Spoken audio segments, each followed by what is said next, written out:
Yeah, Lisa, great. Marvellous. Okay, well, very warm welcome to meditation night. I think you all know me actually, but I'm Arthasiddhi in case we haven't met before. And this week, the title of this meditation night is How and Why Go Beyond Thought, which perhaps sounds rather grand, but I think we do need to be sort of somewhat convinced of it actually, in order to get any sort of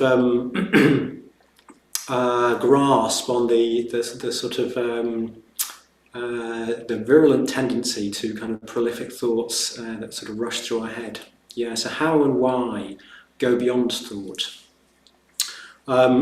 Yeah, so I'm just going to talk about that topic for about 15 minutes, and then I'll lead through a meditation practice on that theme. So we'll be doing the mindfulness of breathing. I don't know if we did that last week, but anyway, that's what we're going to do this week. Generally, we rotate the practices, but yep. Yeah, so it's really interesting with thought, isn't it? So easily, the thoughts in our head can seem entirely innocent. Like they make no difference, apart from perhaps to us, but there's more to it than that. The kind of issue of thought is sort of is much more of an issue than merely the sort of innocent thoughts flitting through our head. In fact, Buddhism gives another word to thought. It gives different words to thought. So one word it gives to thought is prapancha.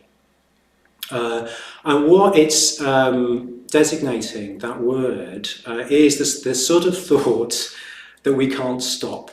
That sort of associative, automatic thinking that's whirring on in our head, despite our best wishes to think of something else or not think, which can become all too obvious when you sit down to meditate.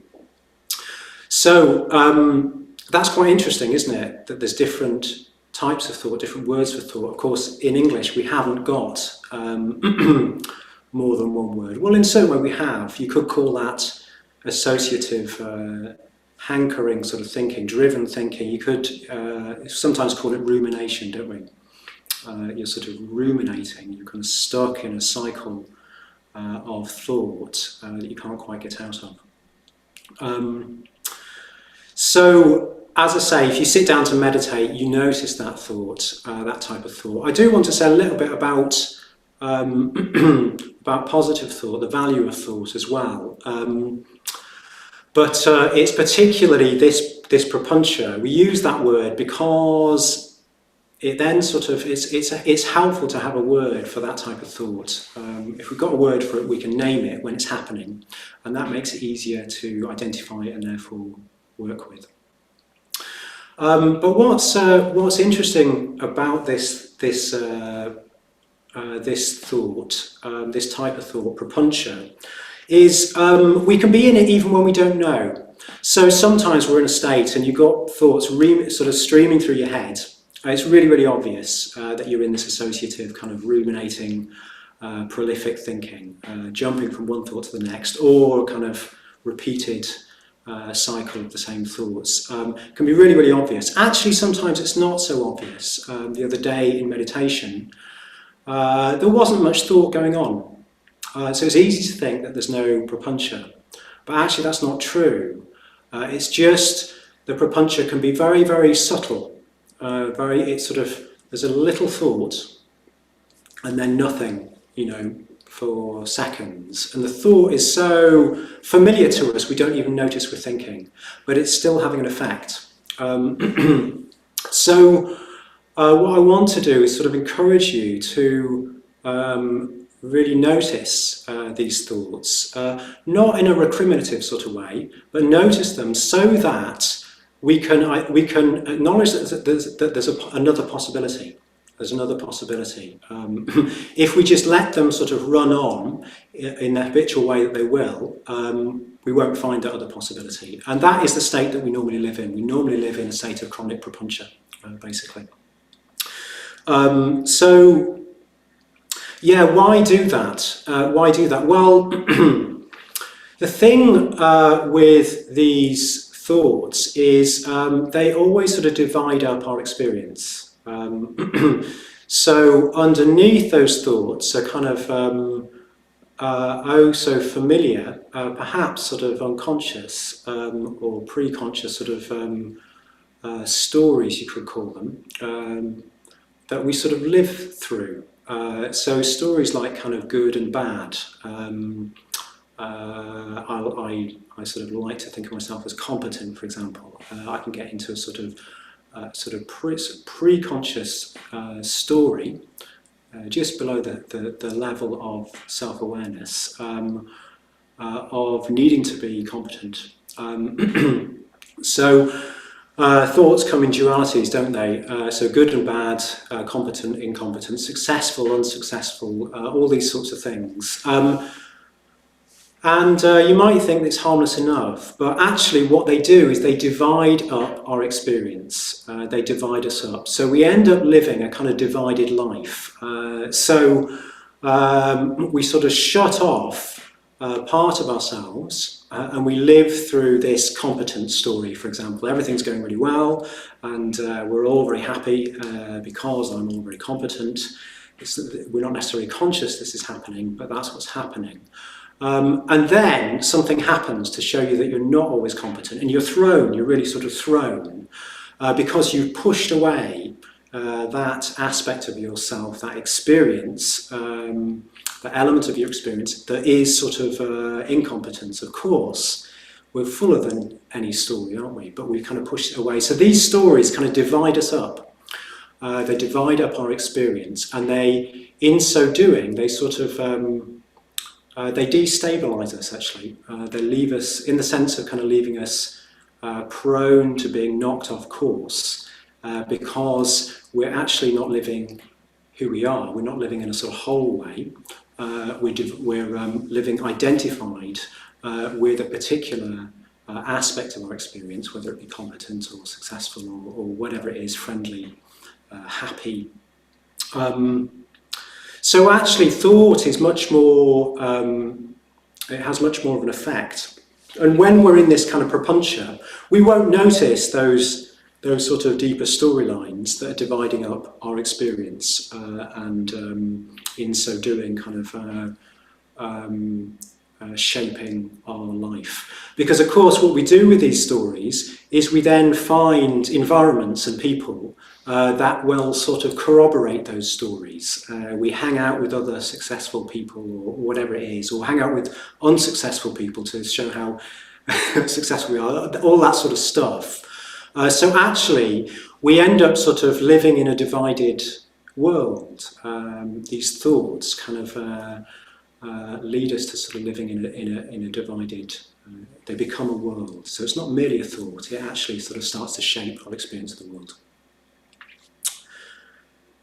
So what do we do about this? Well, what we do is, this sounds awfully simple, we come back to the body. So the body is our touchstone with kind of wholeness, whole living. If we can come into the body, we can step out of, well, first of all, identify, start to notice that there are thoughts going on. For some reason, when we stand in the body, when our awareness is in the physical sensations of the body, it's much easier to see thoughts arising. Otherwise, we're actually standing in the thoughts themselves. So if we can come into the body, then we can start to free ourselves from that tendency. And it's a wonderful thing, the body. Of course, sometimes it's uncomfortable because actually what's going on in the body is uncomfortable, anxiety or irritation or whatever it is. But we can also notice that we feel alive. You feel alive. When you come back into the body, you feel alive. You don't feel only half alive, which is how we are when we're stuck in story. You actually come back to the body, you feel alive. So yeah, it's a bit like we kind of come home to ourselves. We can acknowledge that actually there's more going on. There's more to our experience. There's more to our life than the stories that we habitually sort of squeeze ourselves into or divide other parts of our experience off from. So that's what we need to do, just come back to the body. And in a way, the body also is our contact with an existential perspective. These storylines are always storylines about how we want life to work out. We want to be a success or whatever it is. And it's not that those are completely bad, but they're limited. So instead, we can come back to a sort of existential perspective, and the body links us in with that. The body is living now. The body, we know, is also beyond our control. It gets sick. It gets old. Eventually, we know somehow, by coming into contact with the body, being aware of the body, it's going to die. So we come back to an existential perspective. And oddly enough, when we're in contact with this, we're not bothered that we don't know everything. We're not sort of so insistently trying to, we're not sort of insisting on a particular outcome, a particular story. We're not insisting that we know everything. If we're not in the body, the tendency is that, well, it's odd, it's almost like if we're not in the body, we need to compensate for a lack of really feeling alive. So we do that by putting even more emphasis, even more weight on the stories of how we want our life to work out. It's a sort of compensation. When we come back into the body, we're not bothered by that, actually. You can be with the body, and you don't need to know how your life's going to work out. You don't need to know what this person thinks, what that person was meaning when they said this. You can stay with just not knowing, actually. So that's what I'm going to recommend you do. And as I say, kind of the body keys us into an existential perspective. Sometimes for me, actually reflecting on death can be a way out of these sort of relatively inconsequential sort of thoughts and stories that we get into. When you remember that you're gonna die, it snaps you back to what's important in your life. Of course, you need to be a bit careful about that because you need to be in a positive state, otherwise you can sink down into depression. But yeah, this existential perspective can really, really help. It reminded me, thinking of this, of a funeral, actually. A funeral, I think it's my grandmother's funeral. And suddenly I was brought into the most vivid, connected, warm communication with my extended family that I'd ever had. It was really, really striking. Suddenly we were woken up, we were embodied, we were aware that we don't know everything, don't understand everything about life, and that meant that we were connected as human beings. It was a wonderful sort of moment. So it's odd, this kind of discrepancy between death, that which we try to push away, but actually it sort of enlivens us, it brings us back to ourselves. So, yeah, I probably said enough. Yeah, but the thing about thought, the value of thought is if we come back to really being based in our experience, then we can use thought, we can employ thought in the way that it's best used to explore, to make sense of our experience. Yeah, with propuncture, we base ourselves in assumptions about experience, and then think from that. If we come back to this existential perspective, if we can go beyond thought, let go of our attachment to thought, into this sort of open existential experience of the body, then we can actually use thought for the vocation that it has, if you see what I mean, which is making sense of our experience. We can't do that if we start on the basis of assumptions.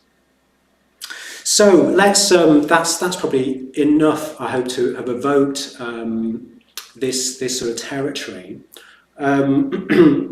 Let's prepare for meditation. Let's get into meditation posture.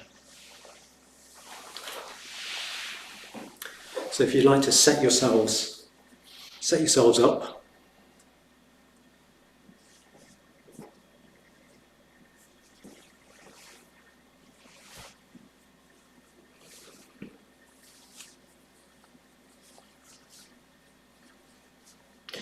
And what we're basically going to do in the practice is try and get interested in this state of being embodied, being alive. This sort of existentially aware state that is actually more vivid,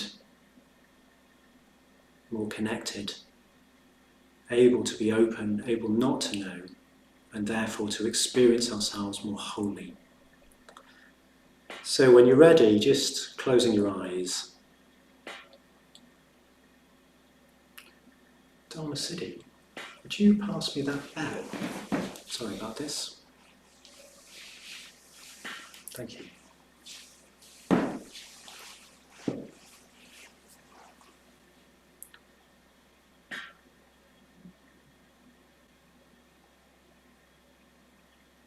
And just before we do anything, just allowing your experience to reveal itself to you. I quite like the metaphor of finding your night vision. When you close your eyes, you need to give time for your night vision to emerge. Well, it's the same with your inner experience. Just give yourself time.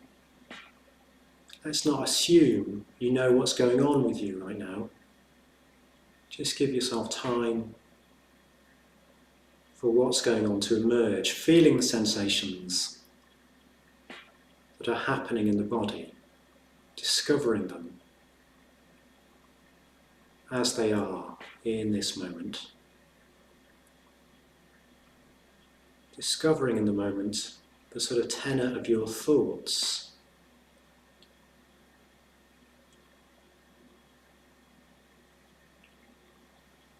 And having this openness, this curiosity, whatever they are.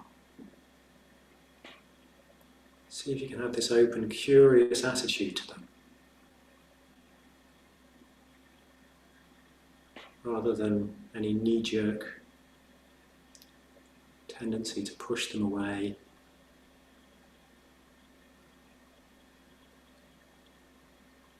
And notice now how more of your experience has probably revealed itself to you now. It's like night vision emerging over time. And what about your mood?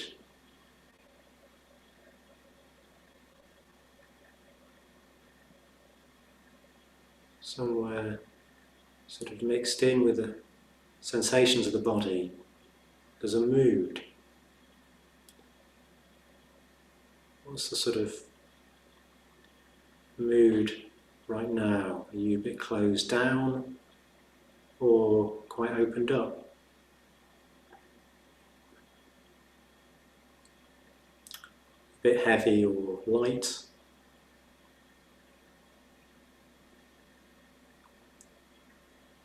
Buoyed up?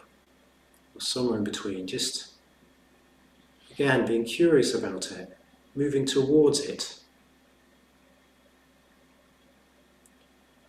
Metaphorically, moving towards it as you would another person.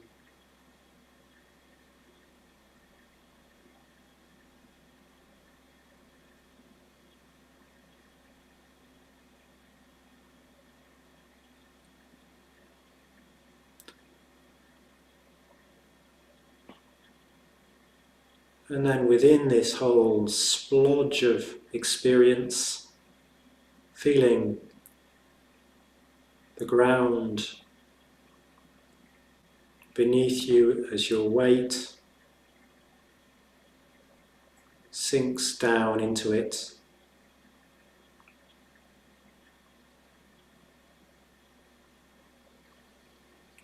Have that sense of sinking, as though gravity is almost physical,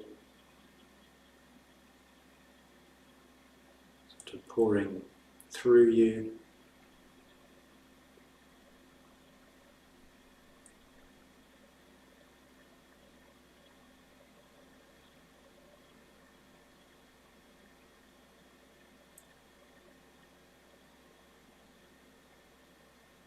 And then noticing how within this whole splodge of experience, it doesn't even really have clear boundaries, a clear outline.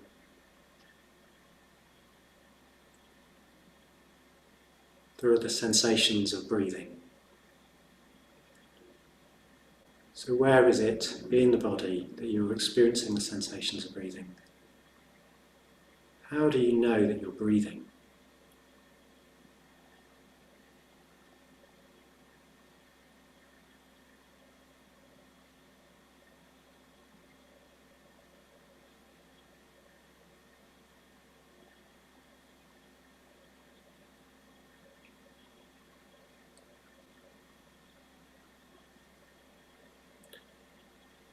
So exploring these sensations, where are they most vivid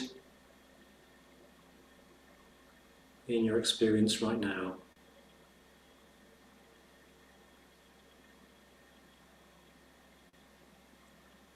And in this way, seeing if you can get curious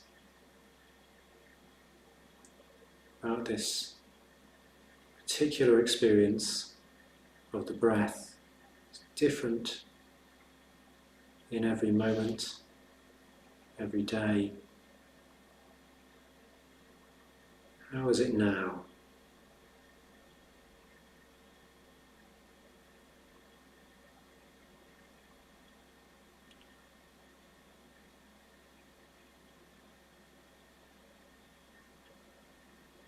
And then we're simply going to try and prolong our attending to the sensations of breathing,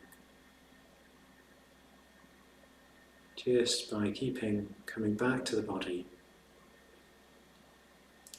in the first stage of the mindfulness.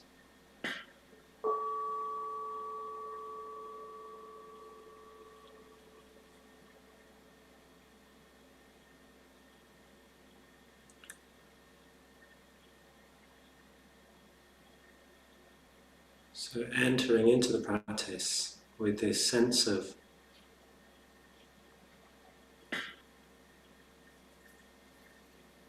letting go of thought and waking up to this more whole experience, more alive, existentially alive, open to not knowing, seeing what lies beyond the habitual thinking. That's our normal mode of being. And if you've got repeated thoughts, that's fine. We're practicing. See if you can also be aware of the body underneath the thoughts. If you haven't got much thought, that's great, but keeping a weather eye out for more subtle thinking. You might be able to identify some of the assumptions that divide up your experience.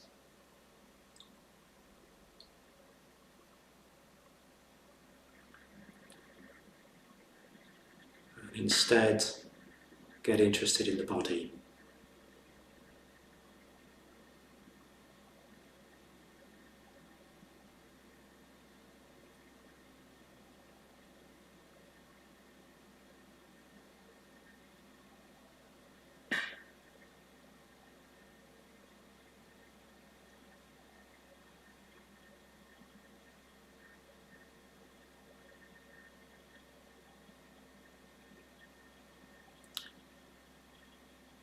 So whatever your experience is, breathing with it, feeling this enlivening sense of the body, this sense of being alive.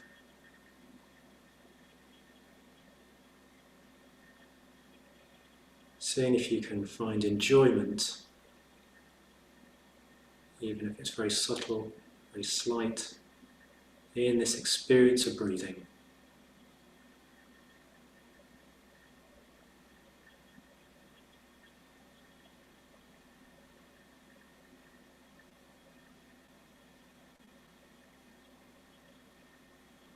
Even just a few moments of that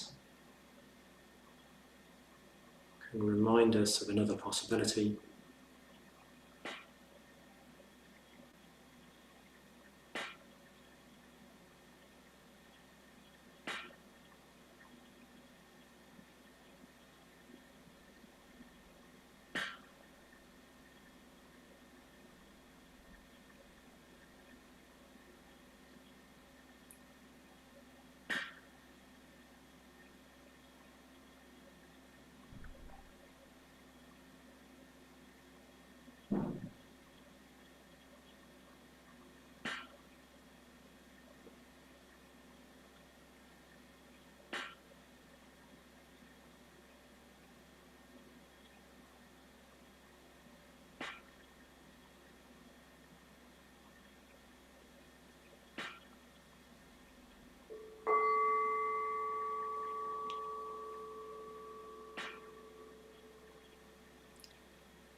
So in stage 2, again using the counting, just to see if you can extend your awareness of the breath.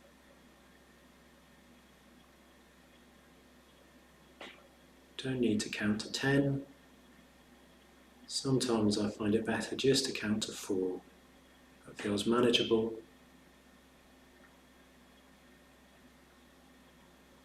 And encouragement derived from success of getting to 4 can make a difference.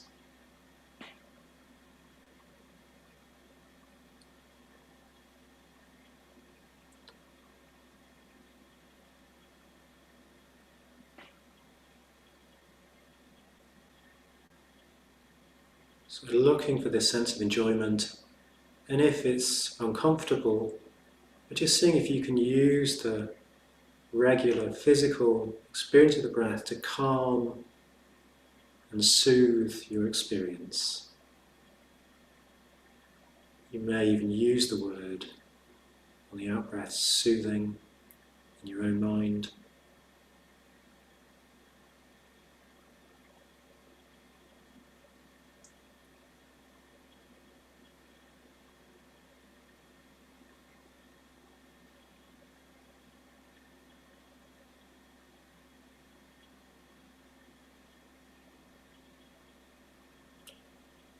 Just seeing if you can venture out from the grip of prapancha into a more whole or alive state.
So whatever's going on, just taking encouragement from the fact that you're here meditating with these other people.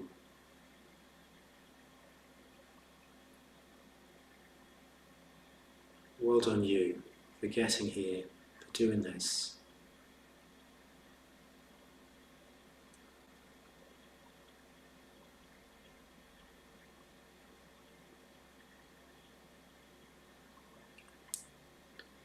Don't worry too much about results.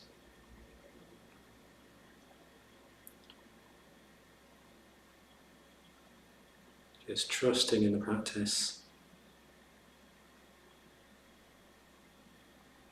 being open to learning.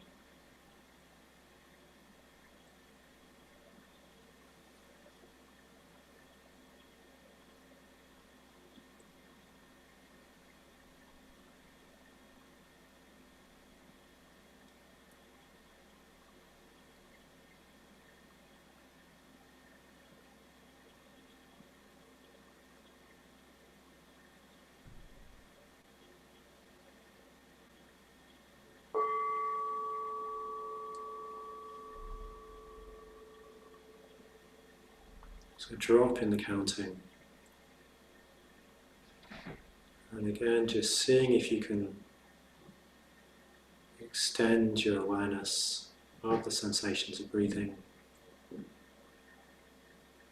following the whole of the in-breath, the whole of the out-breath, looking for any sense of enjoyment or soothing discomfort.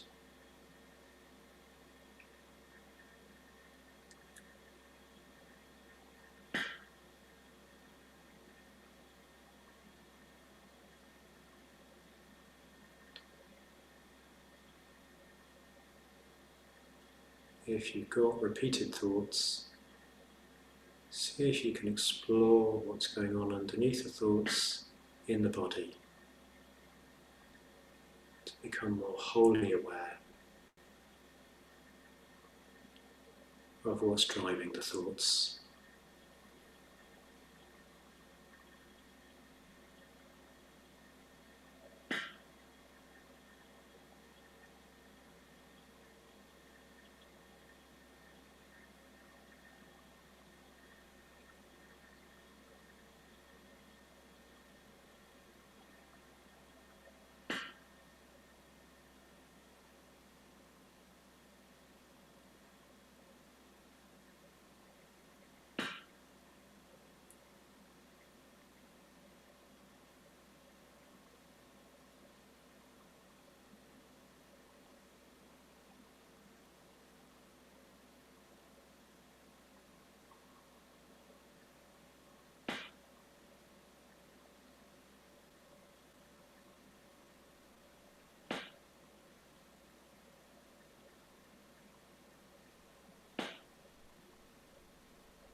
And in the final stage,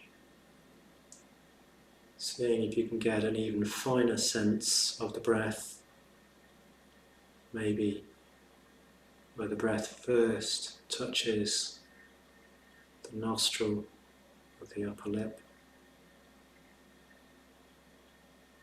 just to see if you can stay more intensely with the sensations, stepping into this wholeness of being alive, embodied, breathing, not knowing.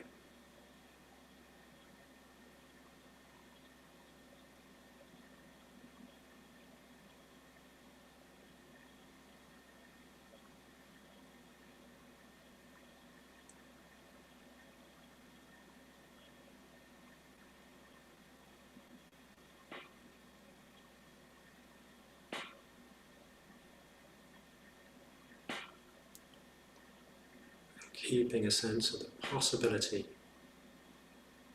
of greater wholeness, connectedness, aliveness.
And as we come towards the end of the practice, just noticing your experience now compared with at the beginning of the meditation. Are you more alive? Are you more wholly aware of your experience? Whether it's been hard work or pleasurable, same question.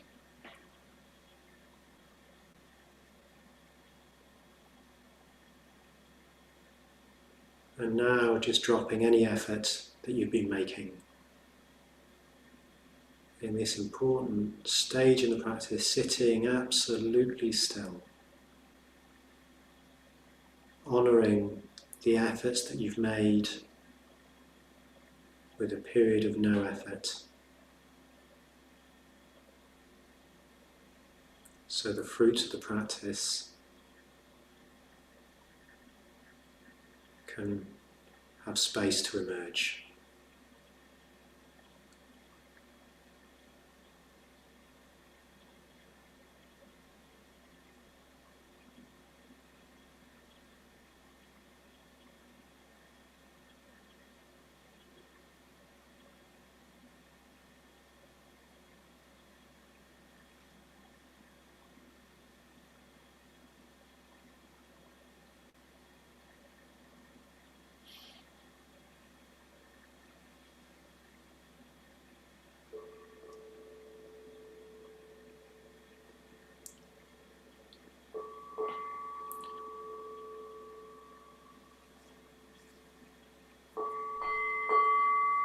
And when you're ready, if you've any questions or comments, do please write them in the chat box.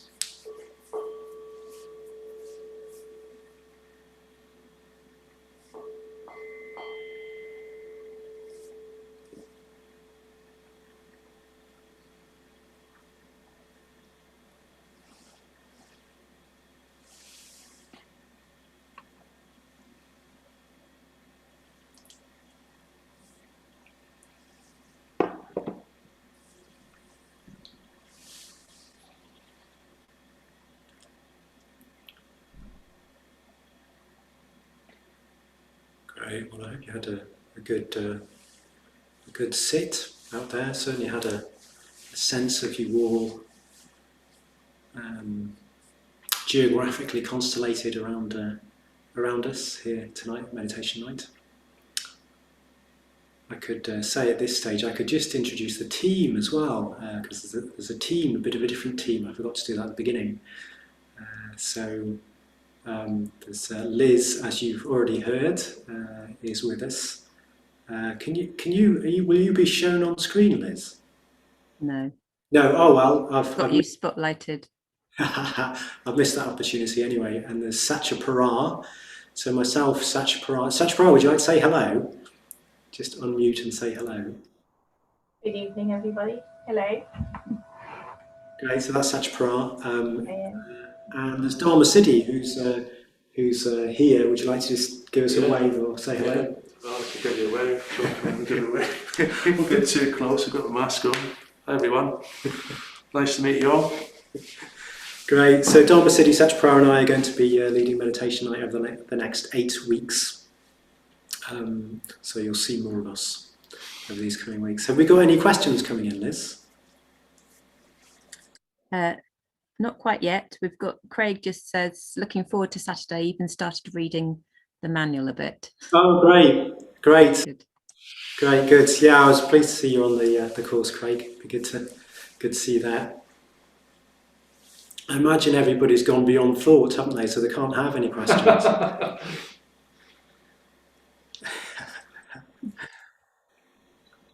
I liked what you said about the body being the touchstone of wholeness. Oh, yeah. There was something about that really kind of sparked my thinking, not in a Prampancha type way, but because they often say, "Oh, come back to your body," and sometimes that just feels kind of impossible to do in a way. But then you get a sense of it, and when I don't know, there is something about that feeling of wholeness, of stepping back. Well, that's been my experience recently, of stepping back from sort of projecting myself out of myself in thought and being driven by this sort of, what do you call it, pre-conscious story or whatever. And then when you do come back into it, does feel like you step back into your body. It's like, it feels like my mind settles in my body in a different way. So things are then much clearer rather than being sort of driven out of myself. But it's taken a very long time to get to that point. Yeah. It's, many years of being told, come back into your body. It's like, oh, finally, I have some small sense of it, but it's worth the practice, isn't it? Yeah, it is. Yeah. And that's beautifully evoked, actually, Liz. It's hard won, isn't it? You sort of don't quite know why you're doing it. You think, they're going on about this a lot. I mean, can it really be that important? It's just, legs and arms, and does it really make that much difference?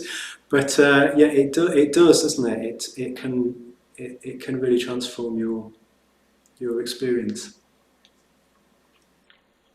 Craig's just put a comment in the comment box saying, I found the labelling of the thought pattern very revealing, as I've never heard of it in a Western context. Yeah. This term, sort of thought pattern. Yeah. Talking about thoughts as patterns. Yeah. It does help, doesn't it? I mean, thought's all a bit mysterious, isn't it? Quite what it is. We're so familiar with it. It's going on most of the time. Actually becoming aware of what it is and what's helpful and what's not helpful, so that we can actually start to learn to work with thought, and therefore both learn to think better, more usefully, and also not think so much when it's not helpful. It's quite a thing to learn. Yeah, it's taken me also years and years, but it's really, really valuable thing to do. So don't be discouraged if you find it tricky. It is tricky. This is really really sort of slow, laborious going. But don't give up. It really leads somewhere.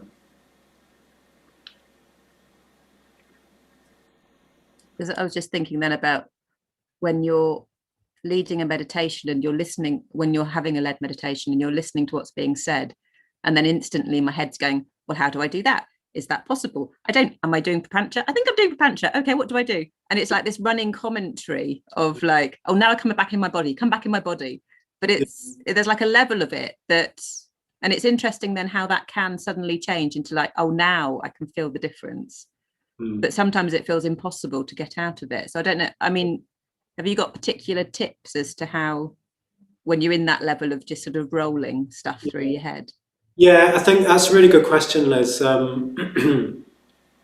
I think just to be okay to be in it is important. You know, you could in a way sort of demonize it as, oh, this is what I'm not meant to be doing, and you try to get out of it. But the more you try, the more disembodied you get. So I think you need to be able to. You need to have a sense of humour. You really need to have a sense of humour with yourself, so you can see your mind whirring on. Oh God, this is prapancha. Here I go. Just if you can have a sense of humour, and also feel the body a bit, that will sort of that will kind of ease the intensity of it. So see if you can have a sense of humour and nonetheless sort of feel the body. I think the other thing is, it's really good to notice that, you know, because that's where your mind is, and without doing that, even if you can't stop it, you wouldn't know. You wouldn't actually know. So that's really important, really valuable, because the mind has got a momentum to it. Actually, we're, you know, one thing Satyaprara on Saturday is going to be talking about is developing a fit mind. Just like with a body, if you're a bit out of shape, well, when you go for a run, you're going to feel awful. Well, it's the same with the mind. If you're not working on your mind, then your mind will be in a certain shape. The more you actually kind of notice prapancha and try and do something about it, the more you come back into the body. Things like exercise can really make a difference in this area. So the fact that you get back swimming or something like that can mean that you find you've got less prapancha going on, or you're a bit more able to work with it. So yeah, you can also think in terms of sort of creating the conditions outside of meditation for a more embodied experience. We've got another question from Craig saying, I think I've only had guided or semi-guided meditations, but I might try a 5-minute unguided or self-guided. Any thoughts? Right. Yeah, that's. I'm glad you're asking that, Craig, because I think in a way well, guided meditations are very helpful because you can learn from them about meditation. There's lots to learn, but at the end of the day, it's key that you take initiative with your mind. It's at the end of the day, learning to work with the mind is a matter of discovery. It's only you who can discover what's going on in your mind right now. So you need to sort of develop a confidence to do that, to take initiative, to try things out. That's a really important part of learning. So yeah, doing unguided meditations is really important to try that. You can sort of be in a stage where you do a bit of both, but it's a very important aspect of learning to meditate to be let loose on your own mind. Yeah, it's a good question, Craig. I'd really encourage you to try that out. Great. Well, I think we're moving towards the end of the class. So, yeah, just a couple of announcements. One is you may want to come and join us on this upcoming course. As I say, it's called The Journey and the Guide, and what it's doing, it's a brilliant course actually. It's a really brilliant course. Some of you may already have done it, some of you won't have. But it's incredibly practical. It's kind of really looking at how to put into practice the Dharma life. So the Dharma being the sort of the principles, the practices that lead to human flourishing. So we're looking at the 5 essential principles, or the 5 essentials for human growth. That's what we're kind of looking at. So it's really essential, very practical, and it can help you start to transform your life. These courses last 8 weeks. At the end of the 8 weeks, you will have set up certain habits. I've done this on courses, even sort of years after becoming a Buddhist, where I set up certain practices on the course that have endured into my life. They've sort of incrementally changed my life. So they're very, very significant, these courses. They'll really, really help you to get to grips with how to really grow and flourish as a human being. It's quite challenging doing that, isn't it? But if we haven't got the time and the space for that challenge, then what are we living for? So yeah, do come and join us if you'd like to. I'm really looking forward to it. It's going to be great working with Arthasiddhi and Satchipara. And it'd be great to see you on it and get to know you a bit actually in the process. So do come and join us.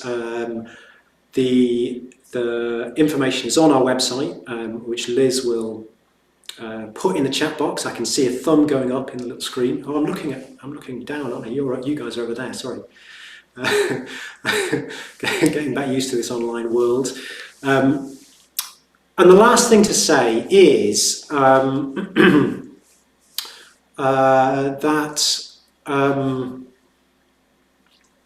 how to put this? The basis on which we do these classes is we just give them freely.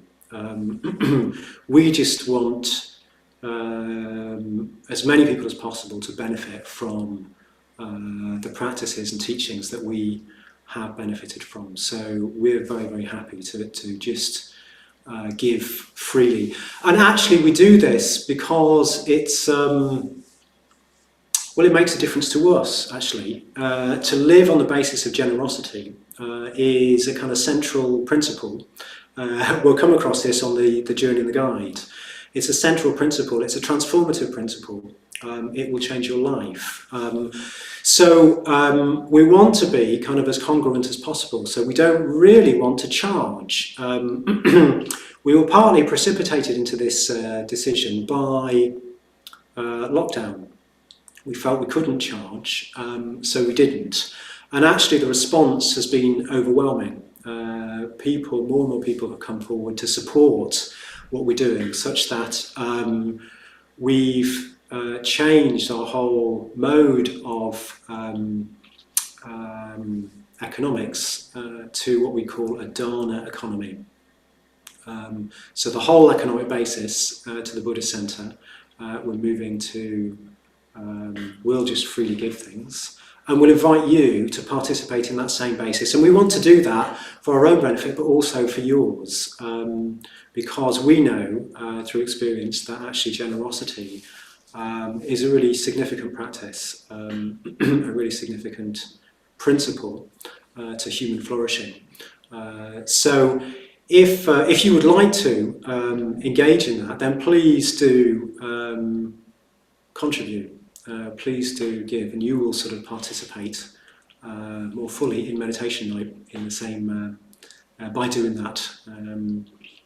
Really, what we're doing at the Buddhist Centre, what we're doing in our meditation classes and Buddhism classes, is we're trying to create a meditation community.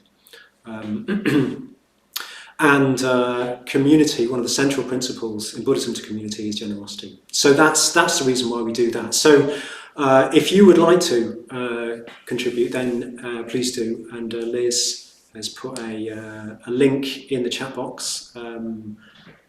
These classes are freely given, so there's absolutely no pressure to do that. But if you'd like to, then please do.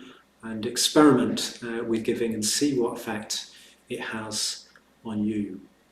That second bit of seeing what effect it has on you is really, really important. I'd encourage you as much in that as giving. So next week, in fact, I think Arthasiddhi will be leading the class, so we'll be picking up and seeing you all next week. So I hope you had a very good meditation. I hope you benefited. No doubt you have benefited from your efforts to come and turn up. Thanks for coming, and see you next week.